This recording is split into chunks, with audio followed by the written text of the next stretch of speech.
Hello all! Welcome back to another video of the Premier League Arena. I'm so back to be with all of you again, and this is my post-match reaction to our victory against Leeds United yesterday. And if you have any word for that match, that was just stressful. That was absolutely stressful. So, as I get with every post-match reaction, I'm going to start with the lineup that Thomas Tuchel picked for this match. And we started with Aspilicueta, Thiago Silva and Rudiger, with Christensen on the bench. And there was Edward Mendy as a goalkeeper back after getting a rest in the Champions League game. And then it was Reece James at the right, Alonso at the left, Jorginho Loftus-Cheek in the middle, where we know that Jorginho is playing through pain. And then we had a front three of Mount, Werner, Havertz, which stunned me because Lukaku was benched. But I think it was more to do with because overall Chelsea's counter press energy has not been too much with Lukaku. And overall it also might be to manage his fitness because Chelsea have another match coming on Thursday. Then it's another match in 2 or 3 days time. So it's to manage Lukaku's fitness. I think we started with the most potent front three in this match, which stunned me because I do think Lukaku might have and should have started and at least should have come on earlier. And the match started with us starting again like the Zenit match. We were magnificent for the first 10 minutes, but no end product. And then everything fell flat. Leeds United scored, and again that was just so avoidable. What was Marcus Alonso doing? If people remember in the Carabao Cup game where we lost to Manchester United 0-2 in the 1920 season, he did the same on James, and he again repeated that mistake because this is smart of Bielsa and that was smart of Ole Gunnar Solskjaer at that time as well. Alonso does not have pace. He cannot handle Dan James, and he made a very poor foul which I cannot defend him for, and it's getting frustrating because his defensive abilities still are very lacking. And he gave away a penalty which, again, as much as you can say Mendy is not a great penalty stopper, it should never have come to a penalty stop. Alonso should not have committed that foul and we were 1-0 down. The good thing was that again we did show a bit of reaction, we did come back in the match, and then finally credit to Leeds as well.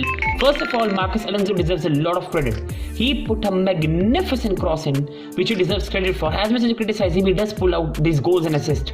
But overall for me, as much as a fan, he does need to improve his overall performance.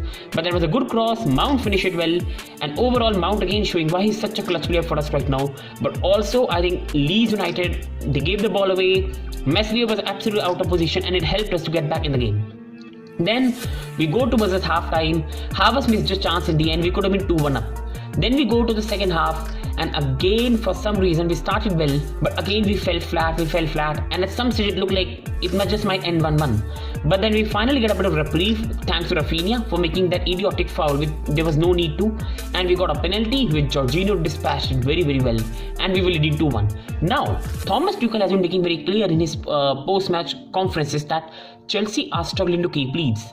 They have thrown away leads now for some time, and again Chelsea lose their composure. They stop counter pressing, they suddenly go into the shell, and again we saw the same thing. Chelsea led and we became defensive. Leeds absolutely destroyed us after the goal, and the goal was coming. The goal was arriving, and again Christensen has to be questioned what he was doing there. Easy cross into the box. Gelhardt, who is a very good youngster, puts it in the net. And again everything so rosy at Chelsea. Finally a victory might be coming on to us. Again it was elapsing us. Again a lapse in concentration which we did not see with Chelsea's and Thomas Tuchel for 80-90% of his reign. Again after the goal we went in a shell. Again we went defensive for some reason. I don't know whether it's to do with dip in form, whether it's lack of confidence. We again threw it away. But then at the end I think Matthias Klitsch was an idiotic foul on Rudiger, which I loved because it favoured my team, but Leeds fans would be furious with him. There was an idiotic foul and Chelsea were not coming back into it, and we got the penalty at the end. And as much as people say, oh, Jorginho scores penalties, Jorginho does not do not change his penalty technique, is not good, his penalty technique is magnificent. It takes a lot of balls to score a penalty in the 93rd minute. If he misses that, we are 4 points behind Manchester City, and most probably another draw, another dip in form, and most probably out of title race. That penalty was crucial. And then finally, unlike the Zenit match, we kept the ball in the corner area, kept winning throw-ins, and wrapped the match up with a much needed victory. Now coming to the post-match analysis, and overall a bit surprised with the substitutions. I was surprised to not see Christian Pulisic. I don't know what's going on there.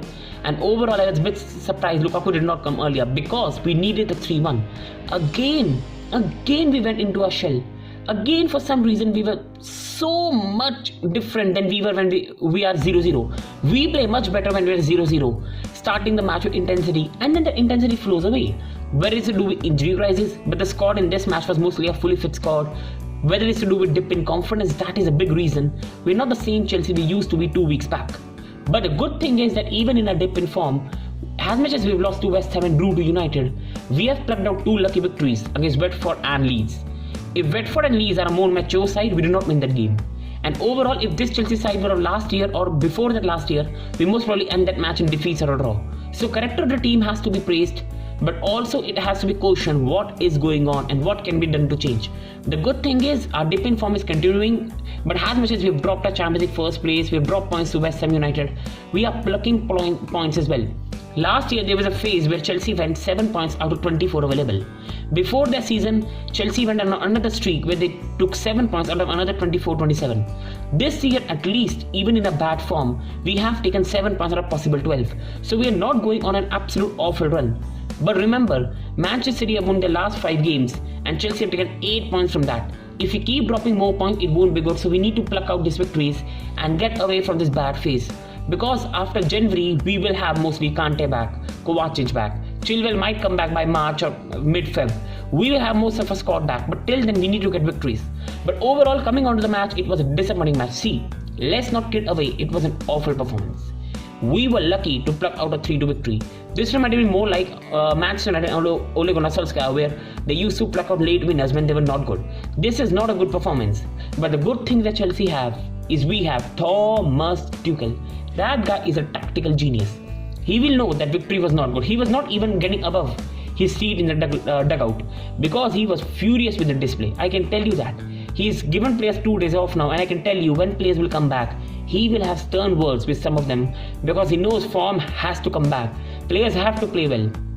So overall, I'm not that too fussed because we have got a much needed victory. We stay 2 points behind City, 1 point behind Liverpool, and overall at some point our players are going to start coming back and we are plucking out much needed victories.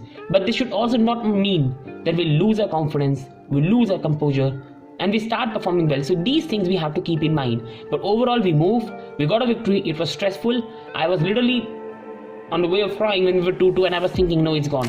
But I was literally bursting with happiness. I would have woken my whole neighborhood if I had the chance when we scored that goal. It was an absolute relief. Sometimes these victories are good, but yes, you cannot get over it because these displays are not sustainable. So with that, I hope we improve for the next match. Everton coming up at home, we start going on that run and building that confidence, because this match reminds me of the Southampton match. We did not play well. We were coming up with the losses against Juventus and City, but we won that game. We went into an international break and then we come back with oozing confidence. So I hope this match is the same. So this is my post-match reaction. Thanks for watching and I hope you like it. And please drop your post-match reaction, your analysis of this game below in the comment section and we can interact regarding that. Thank you.